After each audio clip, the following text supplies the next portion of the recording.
রাখি বন্ধনের দিন পিসিরা বাড়িতে এসেছিল। পিসিকে দেখে ভাই বলে, বা পিসি তুমি তো দিন দিন আরো সুন্দরী হয়ে যাচ্ছ। পিসি হাসতে লাগে। এরপর পিসি মাকে জিজ্ঞেস করে, রোহিণী কোথায়? মা ইশারা করে। পিসি ভাইজিকে দেখে চিন্তিত হয়ে বলে, ও ঠিক আছে তো? প্রেগনেন্ট হয়ে গিয়েছিল যখন একটু অ্যাডজাস্ট করেই নিতে পারতো।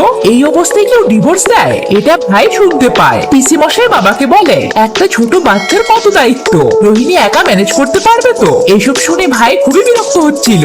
সে দিদির জন্য জুস নিয়ে আসে আর দিদির কাছে এসে বসে। দিদি বলে, সবাই নিশ্চয়ই আমাকে নিয়ে আলোচনা করছে। ভাই বলে, ধুর, তোকে নিয়ে কেন বলবে, আলাদা কথা বলছিল সবাই। দিদি ভাইকে বলে, আগে মিথ্যে কথা বলেছে তারপর বলিস। এটা শুনে ভাই হাসতে লাগে। এরপর পিসি এসে বলে, কি ব্যাপার, দুই ভাই বোন কি শুধু গল্পই করে যাবে? রাখি কখন বাঁধবে? এরপর বড় পিসি দিদিকে বলে, কেমন আছিস মা? দিদি ভালো বলে। পিসি বলে, আমি শুধু ভাবছি একা মা কিভাবে সামলাবে বাচ্চাকে। দিদি খুবই কষ্ট পায় কথাটা শুনে। পরিবারের সবাই চুপ ছিল। তখনই ভাই উঠে দাঁড়ায় আর বলে, পিসি একা মা কেন? এই বাচ্চা তো তিনটে মা আছে। এটা শুনে পরিবারের সবার সাথে দিদিও অবাক হয়ে যায়। ভাই বলে, এই একজন মা আর মা মা মানে আমি। কি হলো তো তিনটে মা? ভাইয়ের কথা শুনে দিদি খুবই খুশি হয়ে যায়, সাথে বাবা মাও। দিদি ইমোশনাল হয়ে ভাইকে দেখতে লাগে। সত্যি বোনদের কাছে যদি ভাইয়ের হাত থাকে তাহলে কোনো সমস্যা শুতেও পারবে।